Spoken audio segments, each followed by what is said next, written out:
बेफिक्र नहीं हुए, गाफिल नहीं हुए, खुश नहीं हुए, बल्कि रिवायतों में हदीस शरीफ में है मदीने मुनव्वरा का कब्रिस्तान जिसको जन्नतुल बकिया कहते हैं, जन्नतुल बकी में जाते बुजुर्ग दोस्तों अल्लाह के फजल से जाना हुआ तो अंदर दाखिले के बाद देखे 25 लोग 30 लोग खड़े हैं। तो मैंने पूछा लेमन हाजर कबर, ये किसी कबर है? तो एक अरबी ने कहा युमकिन हाजर कबर हादा उस्मान गनी रज़ी अल्लाह ताला अन्हु, कि ये उस्मान गनी रज़ी अल्लाह अन्हु की खबर है। जाने के बाद बेतहाशा रोना आता है और जाने के बाद आदमी अपने दिल को थाम नहीं सकता। जो सहाबा के कुर्बानियों को जानता हो और सहाबा के मुजाहिदात को जानता हो और सहाबा के जान माल लगाने को जानता हो, अपने आप को रोक नहीं सकता। जितने लोग कब्र पे खड़े थे उस्मान गनी रज़ी अल्लाह ताला अन्हु के सब ज़ारो क़तार रो रहे थे। उस्मान गनी रज़ी अल्लाह ताला अन्हु जब जन्नतुल बकी में जाते इतना रोते दाढ़ी मुबारक तर हो जाती। सहाबा कहते हैं अमीरुल मोमिनीन आप जन्नत और जहन्नम के तज़किरे से इतना नहीं रोते जितना कब्रिस्तान पे जाके रोते हैं। फरमाया करते थे ये कब्र आखिरत की मंजिलों में से पहली मंजिल है, अगर ये आसान हो गई तो बाद की मंजिलें आसान हो जाएंगी और अगर ये मुश्किल हो गई तो बाद की मंजिलें मुश्किल हो जाएंगी। इस पे बस नहीं था कि मुझे जन्नत में जाने की सर्टिफिकेट मिल गई और सनद मिल गई, कोई अमल ना करूं तो जन्नत में जाने के लिए काफी है। नहीं, रोना बढ़ गया, इबादत बढ़ गई, कुर्बानी बढ़ गई और मेरे भाइयों बुजुर्ग दोस्तों मुजाहिदा बढ़ गया। आज हम और आप देख लें, अपनी जिंदगी को देख लें, दीन की मेहनत नहीं है, दीन की दावत नहीं है, उलमा की सोहबत नहीं है, कुरान और हदीस का इल्म नहीं है। मेरे भाइयों बुजुर्ग दोस्तों हमारी जिंदगी अल्लाह ताला माफ फरमा ले गफलत के साथ गुजर रही है। हम नेकी से और आमाल दावत से कोसों दूर हैं। मेरे भाइयों बुजुर्ग दोस्तों हमारी जिंदगी का मकसद सिर्फ खाना कमाना बन गया। फरमाया हम मकसद को पहचाने, मकसद जिंदगी क्या है और मंजिल जिंदगी क्या है और जरूरत जिंदगी क्या है, ये हमको पहचानना पड़ेगा। जज्बात उस्मान रजी अल्लाह ताआला अन्हु जज्बात हजरत বলছেন যে ওনার মধ্যে কিরকম জজবাত ছিল, যে উনি মালদার ছিলেন আর এই মাল আল্লাহ রাস্তায় খরচ করেছেন, আল্লাহ রাস্তায় সদকা করেছেন। আল্লাহ রাসূল সাল্লাল্লাহু আলাইহি ওয়াসাল্লাম তবুকের যুদ্ধের মধ্যে এলান করলেন যে তোমরা আল্লাহ রাস্তায় খরচ করো, আল্লাহ রাস্তার মধ্যে সদকা করো।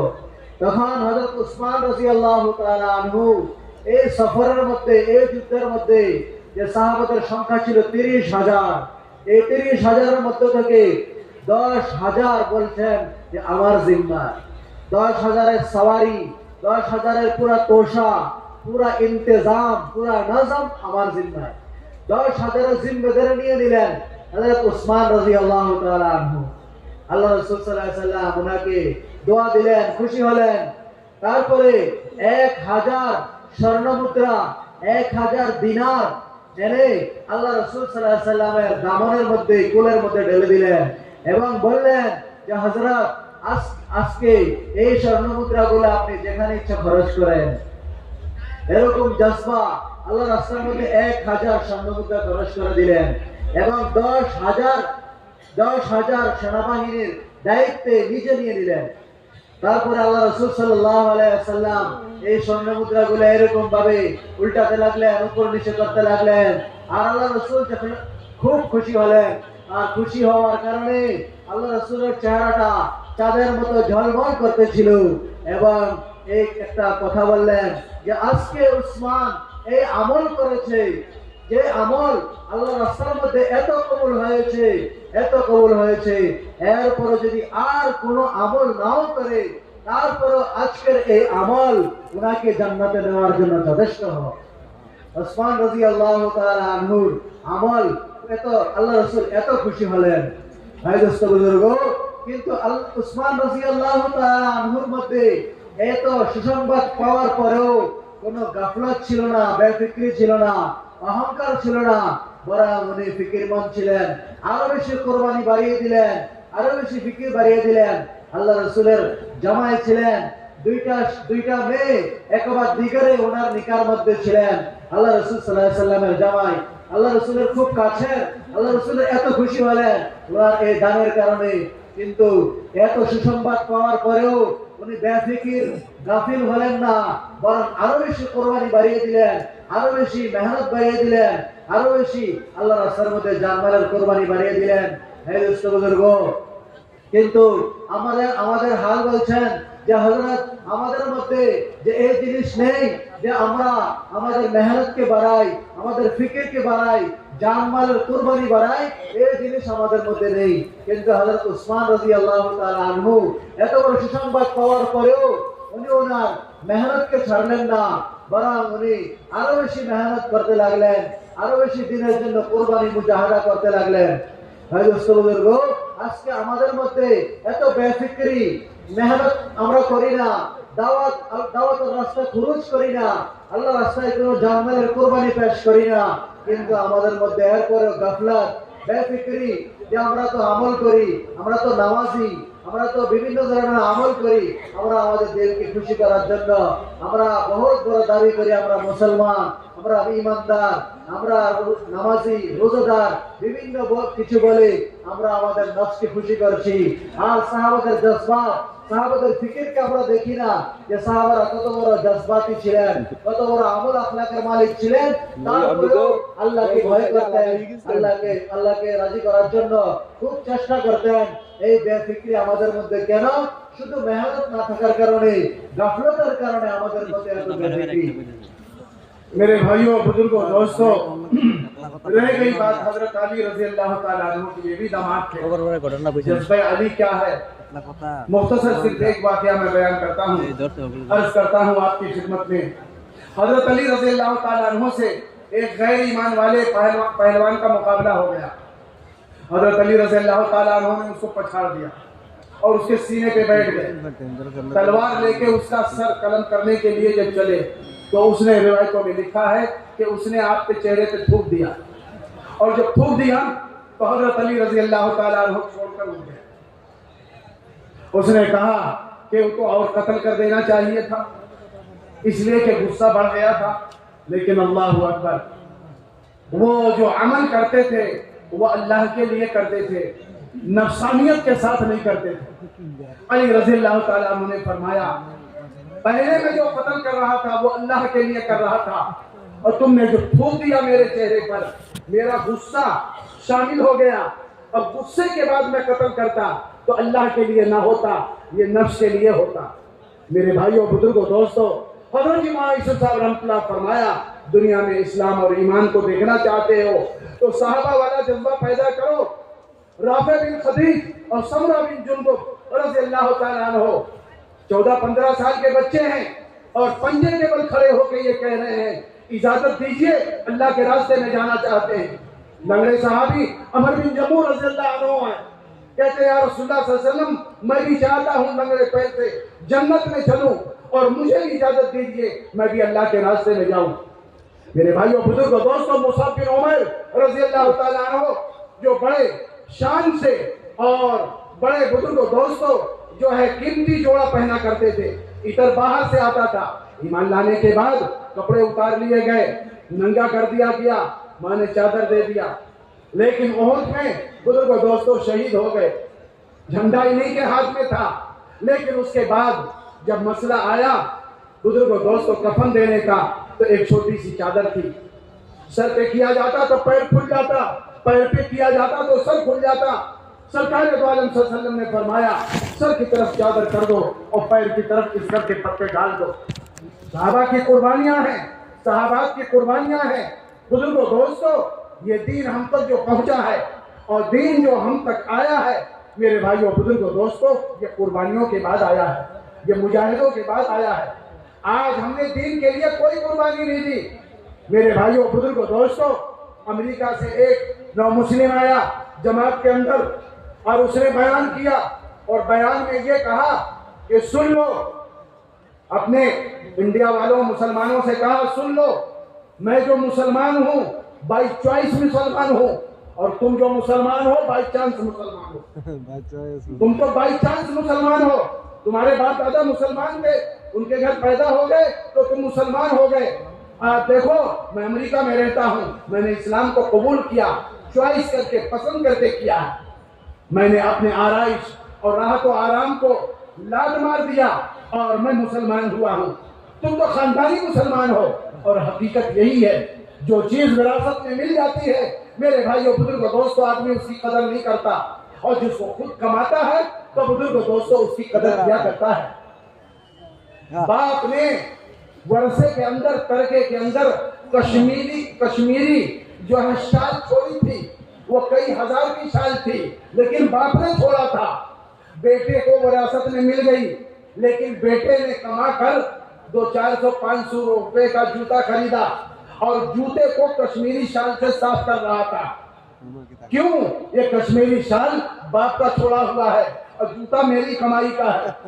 सहाबा ने इस्लाम को कमाया था, सहाबा ने दीन को कमाया था, सहाबा ने दीन को गले लगाया था, तो इस्लाम की और अमाल की कीमत थी और दीन की कीमत थी। इसीलिए जब भी वो फरमाते थे अयन को सुद्दीन माना है, दीन में कमी आ जाए मैं जिंदा रहूं।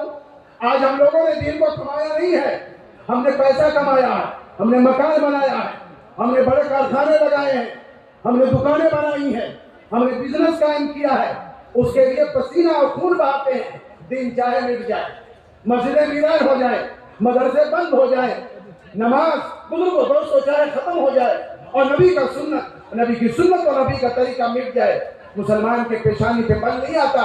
इसलिए दीन में और बुजुर्गों दोस्तों दावत की मुबारक मेहनत में इसका जान माल नहीं लगा है।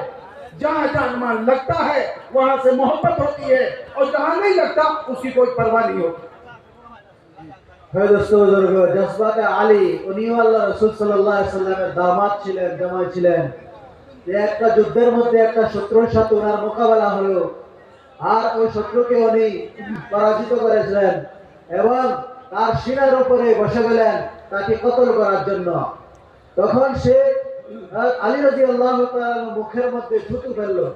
তখন হযরত আলী রাদিয়াল্লাহু তাআলা আনহু তাকে ছেড়ে দিলেন এবং বললেন যে আমি যে তোমার সাথে মোকাবেলা করেছিলাম আল্লাহর জন্য করেছিলাম, এখন তুমি আমার মুখের মধ্যে থুতু ফেললে তখন আমার গুসাটাও শামিল হয়ে গিয়েছে, আমার তোমার প্রতি গুসা এসে গেছে।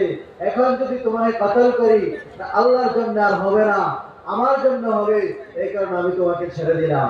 এটা উসমান আলী রাদিয়াল্লাহু তাআলা আনহুর জজবা। প্রত্যেকটা আমল সাহাবারা আল্লাহর জন্য করতেন, আল্লাহকে রাজি খুশি করার জন্য করতেন।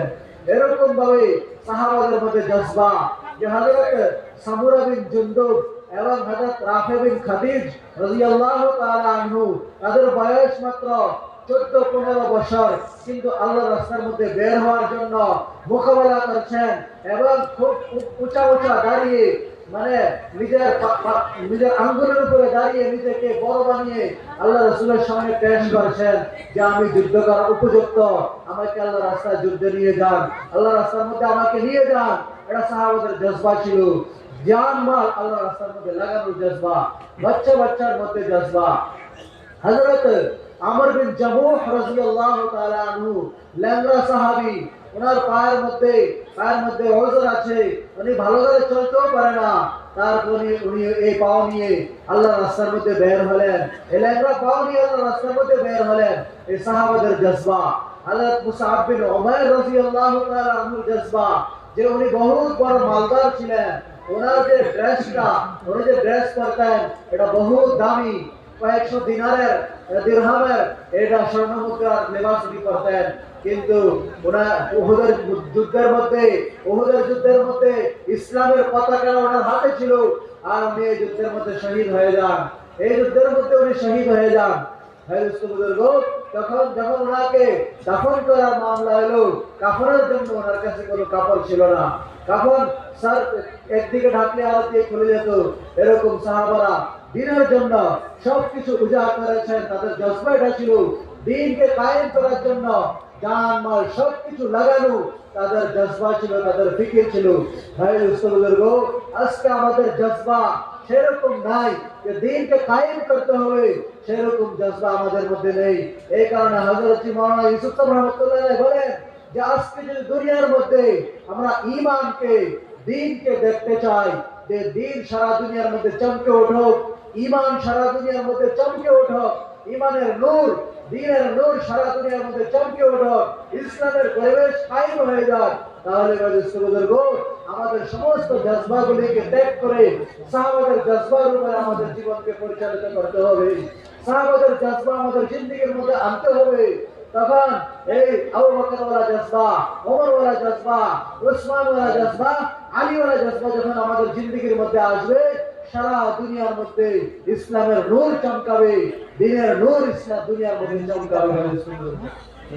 मेरे भाइयों, बुजुर्गों, दोस्तों, एक कारगुजारी आपको सुनाता हूँ फ्रांस की। आप ध्यान तवज्जो से सुने। अगल बगल में बाजू में कोई सो रहा हो तो उसे जगा दें।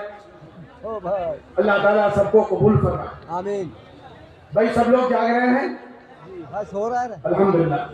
ओढ़े मेरे भाइयों, बुजुर्गों, दोस्तों, फ्रांस की कारगुजारी ये है कि एक बड़े कारखाने में, एक फैक्ट्री के अंदर नौकरी निकली, जगह निकली। एक आदमी कि इसमें जगह निकली है, उसे नौकरी मिलेगी।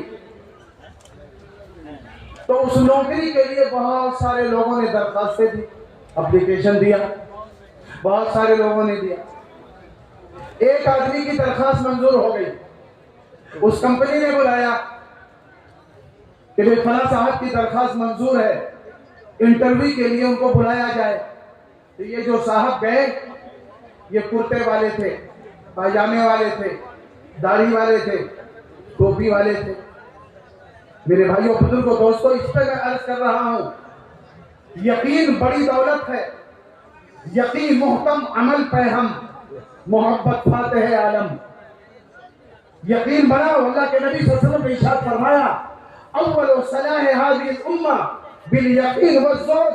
इस उम्मत की इस्लाह जो हुई है वो यकीन की वजह से और दुनिया से बेरगबती की वजह से। वो अव्वल फसादहा, और जो इसमें फसाद और बिगाड़ आया है, बिल बुख्ल वल अमल, अलिफ से अमल, बुख्ल की वजह से और लंबी लंबी उम्मीदों की वजह से। ये साहब गए बेचारे, तो ईसाई मैनेजर ने देखा आपकी दरखास्त मंजूर हुई है, क्या? हाँ, मेरी मंजूर हुई है। नीचे से ऊपर तो उसने देखा, कुर्ता है, पायजामा है, दाढ़ी है, टोपी है।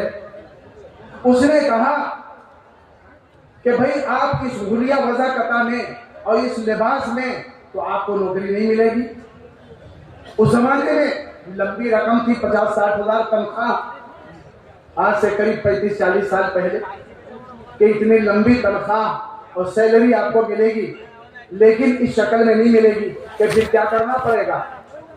ईसाई मैनेजर ने कहा कि जाओ बदल के आओ, चेहरा साफ कर लो, कपड़ा उतार दो और पैंट और शर्ट और टाई लगा के आओ।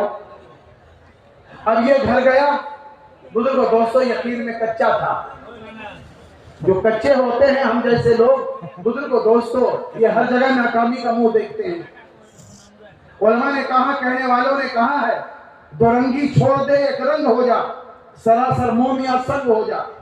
दो कश्ती पे मत बैठो, अपने दीन में पक्के हो जाओ, अपने इस्लाम में पक्के हो जाओ, अपने अखलाक बना लो, अपने यकीन को बना लो और लोगों के काम आओ। फूल बन के जिंदगी गुजारो, कांटा बन के मत जिंदगी गुजारो। कांटे से सबको तकलीफ होती है, फूल से सबको खुशी होती है। ईसाई मैनेजर ने कहा, बुजुर्गों, दोस्तों, कि भाई आप जाओ बदल के आओ।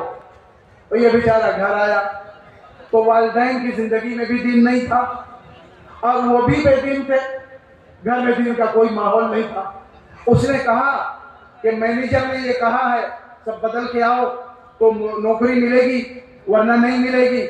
माँ बाप ने कहा पूछने की क्या बात है, जाओ फौरन ये कुर्ता पैजामा उतार दो, सैलून में जाओ, क्लीन शेप हो जाओ और पैंट शर्ट सिलवा के पहन के जाओ। बुजुर्गों, दोस्तों, उसने वैसे ही किया, सब कुछ साफ कर दिया और उसके बाद पहन कर गया वहां टाई लगा के।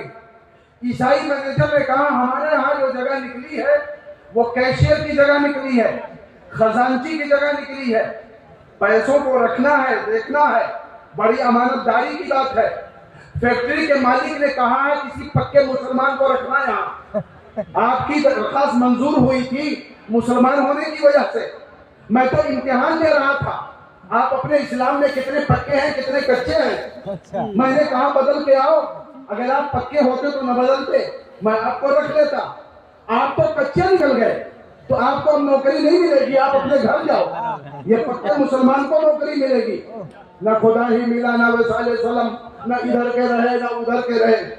मेरे भाई, आज मुसलमान जो नाकाम हो रहा है, आज मुसलमान जो जलील हो रहा है, आज मुसलमान जो दर दर ठोकर खा रहा है, उसकी वजह यह है सही मानों में मुसलमान नहीं है।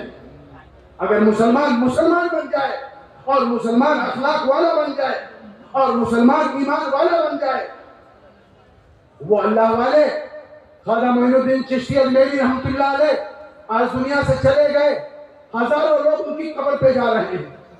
वो बने हुए थे, उनके मरने के बाद और दुनिया से जाने के बाद आज दुनिया हाथ जोड़ रही है। निजामुद्दीन औलिया रहमतुल्लाह अलैह, हजारों लोग उनके जो है कब्र पे पहुंच रहे हैं। आना जाना जो है वो अलग की बात है, लेकिन हमारे बड़े फरमाते हैं हम इंसान इंसान बन जाए और मुसलमान मुसलमान बन जाए। बुजुर्गों, दोस्तों, आज का आदमी हाथ जोड़ने के लिए तैयार है, आज का इंसान पैर पकड़ने के लिए तैयार है, लेकिन हमने सबसे पहले जो माया है, जो दौलत है यकीन की, ईमान और इस्लाम की, हमने उसी को नवा दिया है। बुजुर्गों, दोस्तों, उसने कहा आपको नौकरी नहीं मिलेगी, आप वापस जाओ, यहाँ पक्के मुसलमान के लिए नौकरी है, जो पक्का मुसलमान होगा उसी को यह नौकरी मिलेगी। और आप तो बहुत कच्चे निकले, सब कुछ बदल के आ गए। बुजुर्गों, दोस्तों, उसको वापस कर दिया। हम हर मकाम पे कामयाब होंगे जब अल्लाह के हुक्मों पे चलेंगे, नबी के तरीकों पे चलेंगे, नबी की पाकीज़ा तालीमात को लेकर चलेंगे, नबी के दीन के मुताबिक चलेंगे। आज हमको दीन में शक है, आज हमको नमाज में शक है, आज हमको सुन्नतों पे शक है, आज हमको अपने नबी के फरमान पे शक है।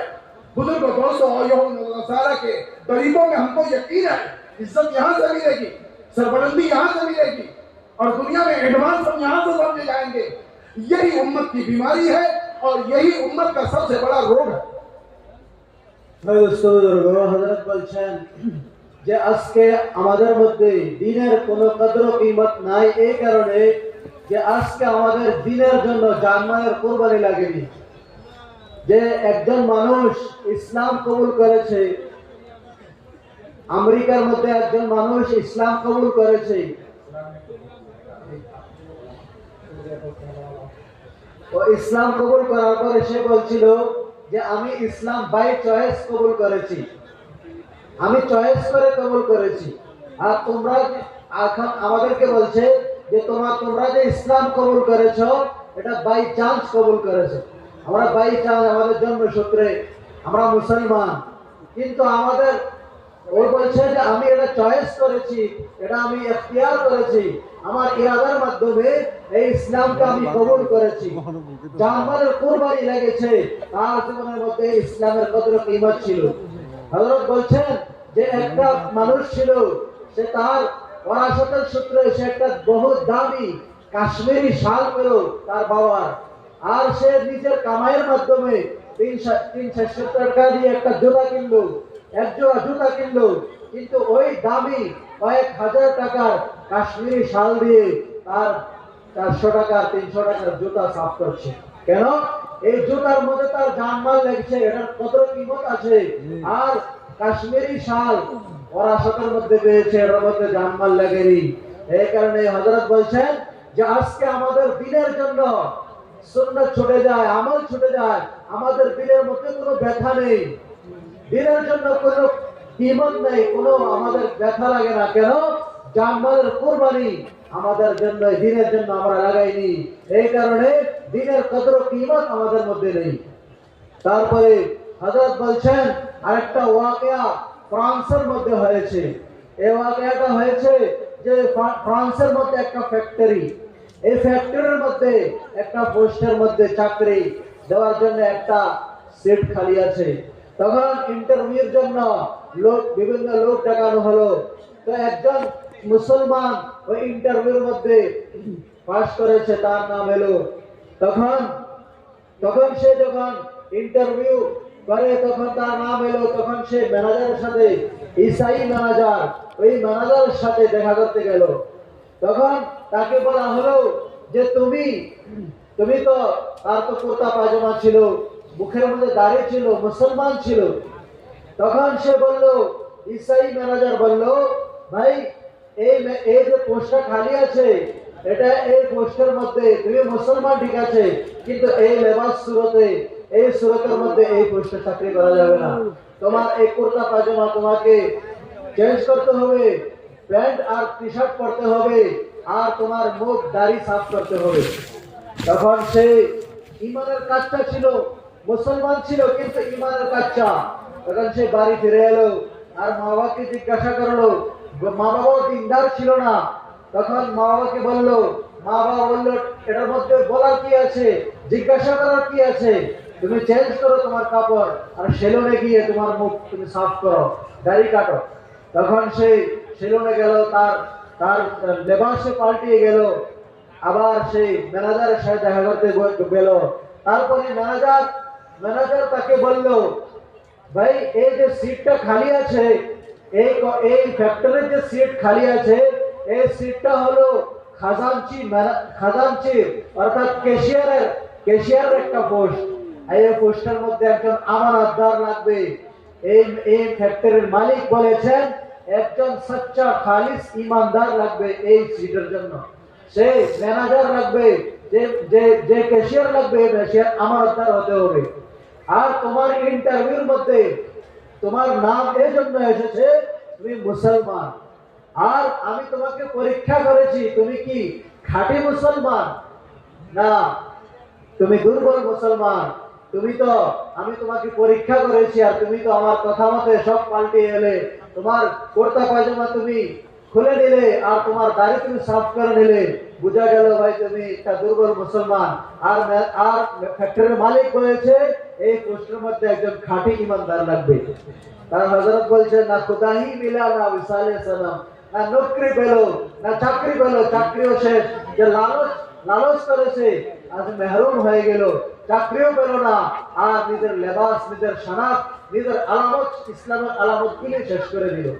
এই কারণে হযরত বলছেন যে আজকে মুসলমান দর দর जो ठोकर खा रहा है, শুধু আমরা বিভিন্ন জায়গার মধ্যে যে অত্যাচারিত হচ্ছি, আমরা মাহরুম হচ্ছি, বঞ্চিত হচ্ছি, শুধু এই কারণে যে আমরা আজকে আমাদের মধ্যে যে ইসলামের শনাক্ত, ইসলামের যে কালচার, ইসলামের যে নিয়ম শৃঙ্খলা, যে আমল আখলাক, এই আমল আখলাক আমাদের মধ্যে না থাকার কারণে আজকে আমরা বিভিন্ন জায়গার মধ্যে লাঞ্ছিত। যে আজকের মুসলমান সব জায়গার মধ্যে পেরেশান, কারণ সে খাঁটি মুসলমান নয়। যদি আমরা খাঁটি মুসলমান হয়ে যাই, যদি আমরা আমল আখলাকের পাবন্দ হয়ে যাই, সুন্নতের তাবেদার হয়ে যাই, আল্লাহ আমাদের সাথে হবেন এবং हर জায়গায় মুসলমানের ইজ্জত আল্লাহ তাআলা বাড়িয়ে দিবেন। ভাই দোস্ত বুজুর্গ, আজকে মুসলমান সব জায়গায় পেরেশান, শুধু এই কারণে মুসলমান ইসলামের আলামতগুলি, সুন্নতগুলি মিটিয়ে জীবন যাপন করছে, যার কারণে মুসলমান সব জায়গায় পেরেশান আছে। मेरे भाइयों, बुजुर्गों, दोस्तों, आप घबराएं नहीं, इंशाअल्लाह मैं बात खत्म करने जा रहा हूं। आप गौर फरमाएं, हदीस शरीफ में है, अल्लाह के नबी सल्लल्लाहु अलैहि वसल्लम ने इरशाद फरमाया, जो हक पर होने के बावजूद झगड़ा खत्म कर दे, जो हक पर होने के बावजूद झगड़ा खत्म कर दे, मैं उसके लिए जन्नत में एक महल दिलाने के लिए जामिन हूं और जमानतदार हूं। आगे फरमाया, जो मजाक में भी झूठ न बोले, उसके लिए भी जन्नत में एक महल दिलाने के लिए मैं तैयार हूं। तीसरी बात फरमाया, हदीस शरीफ है कि जो अपने अखलाक को, किरदार को वो दुरुस्त कर ले, उसके लिए जन्नत में एक महल दिलाने के लिए मैं तैयार हूं। फिर से सुन लीजिए, सरकार दो आलम सल्लल्लाहु अलैहि वसल्लम ने इरशाद फरमाया, जो हक पर होने के बावजूद झगड़ा खत्म कर दे, उसके लिए जन्नत में एक महल दिलाने के लिए मेरी जिम्मेदारी है।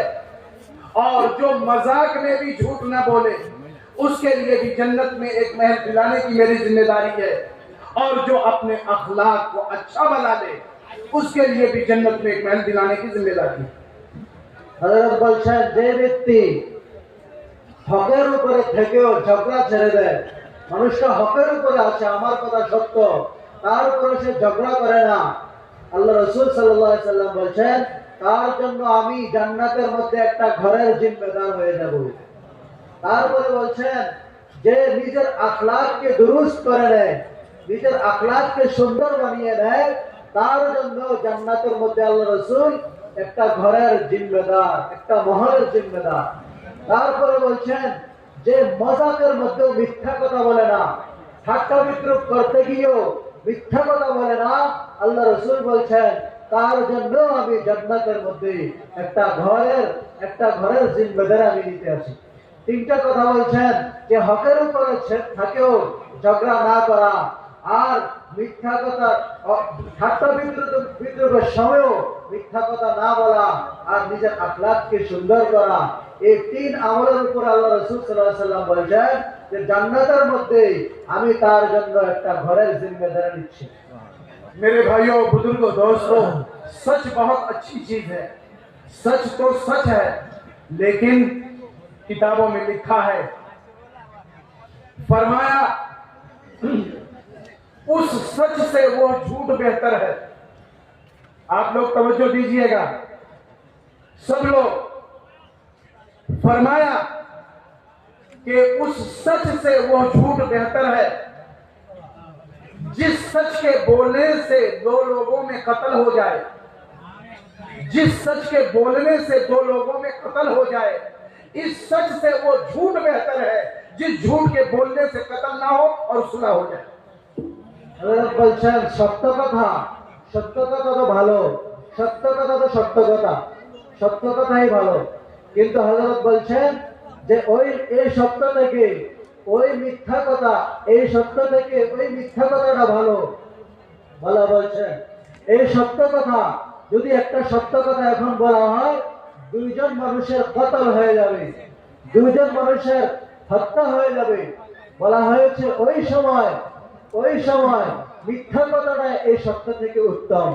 মিথ্যা কথা থেকে, এই সত্য থেকে, যে সত্যের মাধ্যমে, যে সত্য কথা বলার কারণে দুইজন মানুষের হত্যা হয়ে যাবে, দুইজন মানুষের কতল হয়ে যাবে, এই সত্য থেকে মিথ্যা কথা বলাই উত্তম, মিথ্যা কথা বলাই ভালো। যখন সত্য কথা বললে দুইজন মানুষের কতল হয়ে যায়।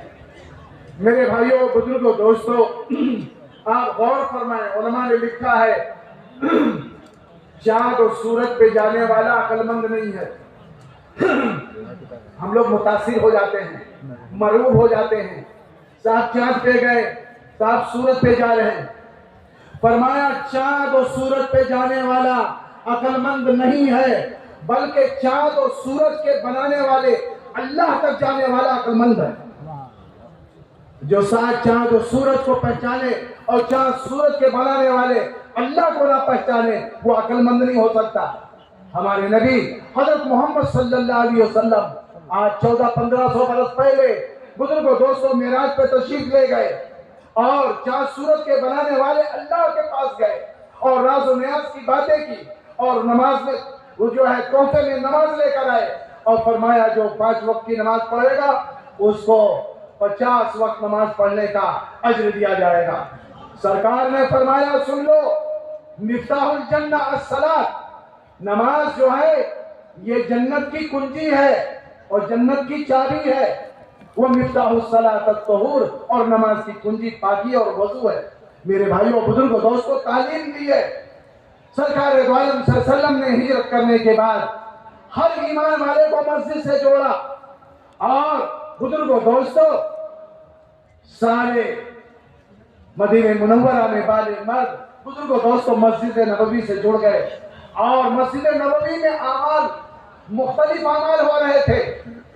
नमाज को आज के जमाने में लोग समझते हैं कि मस्जिद सिर्फ 5 वक्त नमाजों के लिए नहीं, मस्जिद नबवी के अंदर नमाज भी होती थी, और मस्जिद नबवी के अंदर निकाह भी होता था, मस्जिद नबवी के अंदर फैसले भी होते थे, मस्जिद नबवी के अंदर तालीम का हल्का भी लगता था, मस्जिद नबवी के अंदर कुरान शरीफ के सीखने सिखाने का हल्का भी लगता था, मस्जिद नबवी के अंदर मसाइल को बताया जाता था, मस्जिद नबवी के अंदर आने वाले वफूद को ठहराया जाता था, और मस्जिद नबवी के अंदर चोर को भी सुकून से बांध के रखा गया, और जो उस माहौल में आता 3 दिन के बाद वो इस्लाम को कबूल कर लेता। आज के जमाने में लोग समझते हैं कि ये मस्जिदें सिर्फ 5 वक्ता नमाज के लिए है, नमाज हो जाए ताला लगा दो, नमाज हो जाए ताला लगा दो। मेरे भाइयों बुजुर्गों दोस्तों, आज मस्जिदें वीरान हो गई और बाजार आबाद हो गए, इसलिए कि हमने दीन की मेहनत छोड़ दी। फरमाया सुन लो, उसी लाइन पे आना पड़ेगा। ये जो अमाल बताए जा रहे हैं, मकामी 5 अमाल, अपनी मस्जिद में मशवरा करो, अपनी मस्जिद में तालीम करो और अपनी मस्जिद में आबादी की मेहनत करो और अपनी मस्जिद और दूसरी मस्जिद का गश्त करो।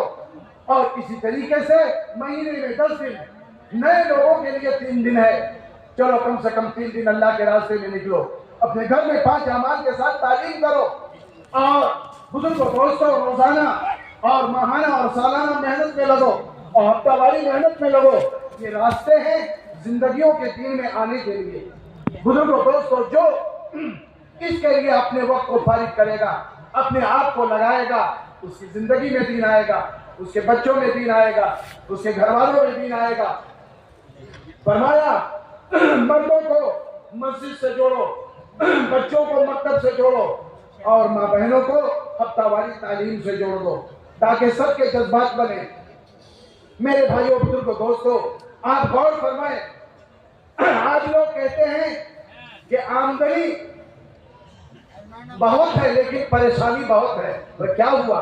क्या कोई आसेब है घर के अंदर? जब अकीदा बिगड़ जाता है और यकीन बिगड़ जाता है तो बुजुर्गों दोस्तों आदमी को आसेब नजर आता है। उलमा ने लिखा है सबसे बड़ा आसेब आदमी की बेदीनी है। सबसे बड़ा आसेब और सबसे बड़ा जिन घर में दीन का ना होना है। घर में बरकत आएगी कहां से? घर में कोई नमाज नहीं पढ़ता, घर में कोई तिलावत नहीं करता, घर में कोई आखिरत का तस्करा नहीं करता, घर में कोई एक दूसरे का हक अदा नहीं करता, घर में बुजुर्गों दोस्तों दीन की बात नहीं होती, घर में कहां से बरकत आएगी? मेरे भाइयों, बरकत वाले आमाल दिए अल्लाह के नबी सल्लल्लाहु अलैहि वसल्लम ने। तो मैं अर्ज कर रहा था बुजुर्गों दोस्तों, इन आमाल से, इन रास्तों से दिन जिंदगियों में आता है और हमारे मसले का हल इसी में है कि हमारी जिंदगी में दीन आए, हम आखिरत को सामने रखें और दुनिया के अंदर बुजुर्गों दोस्तों एक दूसरे की हुकूक की रियायत के साथ जिंदगी गुजारें। अल्लाह राजी होगा, दुनिया भी बनेगी, आखिरत भी बनेगी। भाई दोस्तों बुजुर्गो, हजरत বলছেন চন্দ্র সূর্যের মধ্যে পৌঁছে যাওয়া এটা বহুত বড় আকলমন্দি না, এটা কোনো বহুত বড় বুদ্ধিমান না যে আমি চন্দ্রের মধ্যে আমরা ডরে যাই বা আমরা বহুত প্রভাবিত হই। ভাই অনেক তারা চন্দ্রের মধ্যে পৌঁছে গেছে বা সূর্যের মধ্যে পৌঁছে গেছে, বিভিন্ন কথা আমরা বলি। হযরত বলছেন যে চন্দ্র সূর্য বানানেওয়ালা রব পর্যন্ত পৌঁছায়, এটা হলো আকলমন্দি। এটাকে যে বানালেন রব, বানানেওয়ালা রবকে চেনা এবং ওনার পর্যন্ত পৌঁছা, ওনাকে রাজি খুশি করা, এটা হলো বড় আকলমন্দি, বড় বুদ্ধিমানের কথা। এই কারণে আমাদের নবী আজ থেকে 1400 বছর পূর্বে মেরাজে সফর করেছেন, সপ্ত আসমান পাড়ি দিয়ে জান্নাত জাহান্নামের সৈর করেছেন, সফর করেছেন এবং আল্লাহ রাসূল সাল্লাল্লাহু আলাইহি সাল্লাম ওইখান থেকে তোহফা স্বরূপ নামাজ নিয়ে এসেছেন, আমাদের জন্য নামাজ নিয়ে এলেন। আর আল্লাহ রাসূল বলছেন মিফতাহুল জান্নাতি আস-সালাহ, নামাজ জান্নাতের চাবি হলো নামাজ, আর মিফতাহুস সালাতি আত-তাহুর, আর নামাজের চাবি হলো ওযু। এরকম ভাবে আল্লাহ রাসূল সাল্লাল্লাহু আলাইহি ওয়াসাল্লাম প্রত্যেকটা সাহাবীকে নামাজের সাথে জুড়েছেন আর প্রত্যেকটা সাহাবীকে মসজিদওয়ালা বানিয়েছেন, মসজিদের সাথে জুড়েছেন, মসজিদের আমলের পাবন্দ বানিয়েছেন। ভাই দোস্ত বুজুর্গ, আজকে আমাদের মসজিদগুলো আমরা মনে করছি শুধু নামাজ পড়ার জন্য, শুধু 5 ওয়াক্ত নামাজ পড়ার পরে আমাদের মসজিদ বন্ধ। বলছেন না, মসজিদের মধ্যে অনেক, মসজিদ নববী আল্লাহ রাসূল সাল্লাল্লাহু আলাইহি সাল্লামের যে মসজিদ, এই মসজিদের মধ্যে নামাজও হতো, এই মসজিদের মধ্যে ফয়সালাও হতো, এই মসজিদের মধ্যে তালিমের হালকাও হতো, এই মসজিদের মধ্যে বিভিন্ন জায়গার মধ্যে জামাত রওনা করা হতো এই মসজিদ থেকে। এই কারণে ভাই দোস্ত বুজুর্গ, আমাদের মসজিদের মধ্যে আল্লাহ রাসূলের মসজিদের আমলকে চিন্তা করতে হবে, তাকে এই তালিমের মাধ্যমে, এই মাশওয়ারার মাধ্যমে, এই মসজিদের আমলের মাধ্যমে আমাদের জজবাতের পরিবর্তন আসবে। ঘরের মধ্যে তালিম করতে হবে যাতে আমাদের ঘরের মধ্যে আমাদের বিবি বাচ্চাদের জজবা দ্বীনি জজবাতে পরিণত হয়। আমরা অনেক কামাই করি, ঘরের মধ্যে বরকত নেই। আমরা কামাই করি ঠিক, কিন্তু আমাদের ঘরের মধ্যে বরকত নেই। কিন্তু আমরা বলি ভাই কি হলো, কামাই তো হইতে আছে কিন্তু ঘরের মধ্যে বরকত কেন নাই? আমরা বলি ভাই কোনো আছে কোন একটা ঘরের মধ্যে কোন পেরেশানি আছে, জিন আছে, ভূত আছে, কোন একটা আলকা আছে, আমরা এরকম বিভিন্ন কথা বলি। হযরত বলছেন যে সবচেয়ে বড় জিন হলো বেদিনী, সবচেয়ে বড় আসম হলো ঘরের মধ্যে আমল না করা। যে ঘরের মধ্যে আমার বিবি বাচ্চা নামাজ পড়ে না, তেলাওয়াত করে না, জিকির করে না, ঘরের মধ্যে তালিমের আমল নেই, ঘরের মধ্যে বরকতওয়ালা যে আমল ঘরের মধ্যে নেই। এই জন্য আমরা কামাই করি ঠিক, কিন্তু ঘরের মধ্যে কোনো বরকত নেই। এই দোস্ত বুজুর্গ, আল্লাহ রাসূল সাল্লাল্লাহু আলাইহি ওয়াসাল্লাম আমাদেরকে এই আমল দিয়েছেন, ঘরের আমল, মসজিদের আমল। এই আমলের মাধ্যমে আমাদের জজবাত পরিবর্তন হবে, আমাদের আখলাক সুন্দর হবে, আমাদের ঈমান তৈরি হবে, আমল সহি হবে, আল্লাহ আমাদের প্রতি খুশি হবেন। এই কারণে ভাই দোস্তবুজুর্গ, প্রত্যেকটা সাহাবী মসজিদের আমলের সাথে জড়িত ছিলেন। প্রত্যেকটা ঘরের মধ্যে সাহাবাদের ঘরের মধ্যে তালিম ওয়ালা আমল, নামাজের আমল, জিকিরের আমল, তেলাওয়াতের আমল ছিল। ভাই দোস্তবুজুর্গ, তাদের জিন্দেগির মধ্যে বরকত ছিল, তাদের জীবন সুন্দর ছিল। এই বরকতওয়ালা আমল যদি আমাদের জিন্দেগির মধ্যে আনি, আল্লাহ তাআলা আমাদের জীবনকে সুন্দর বানিয়ে দিবেন। এই কারণে ভাই দোস্তবুজুর্গ, মাল দৌলত দিয়ে আমাদের জীবন সুন্দর হবে না। এই বরকতওয়ালা আমল, আল্লাহ রাসূল সাল্লাল্লাহু আলাইহি ওয়াসাল্লাম ওয়ালা আমল, মসজিদ ওয়ালা আমল, এই ঘরের আমলের মাধ্যমে আমাদের জীবন সুন্দর হবে, আমাদের জীবনের মধ্যে বরকত আসবে। बताओ भाई, सब लोग तैयार हैं इंशाअल्लाह? और थोड़ा जोर से कहें, तैयार हैं? अल्लाह ताला सबको कबूल फरमाए और सबकी आमद को अल्लाह कबूल फरमाए और सबके मुजाहिदों और कुर्बानियों को अल्लाह कबूल फरमाए। अब मैं बोलता रहा, अब आपकी बारी आई। जिन दोस्तों और बुजुर्गों के 3 मरतबा 4-4 महीने लग चुके हैं, वो बैरून जाने के लिए खड़े हो जाएं, या बैरून कभी वक्त लग चुका है, ऐसे लोग भी खड़े हो जाएं। अल्लाह जज़ाए खैर दे। दीन पे चलना है, दीन की मेहनत करनी है और दीन को लेके सारे आलम में जाना है, ताकि दुनिया से चोरी है, डकैती है, बदकारी है, बुराई है, खत्म हो जाए। लोग भाई भाई बन के जिंदगी गुजारे और एक दूसरे को नफा पहुंचाए। बताओ भाई, खड़े हो जाए, अल्लाह जज़ाए खैर दे।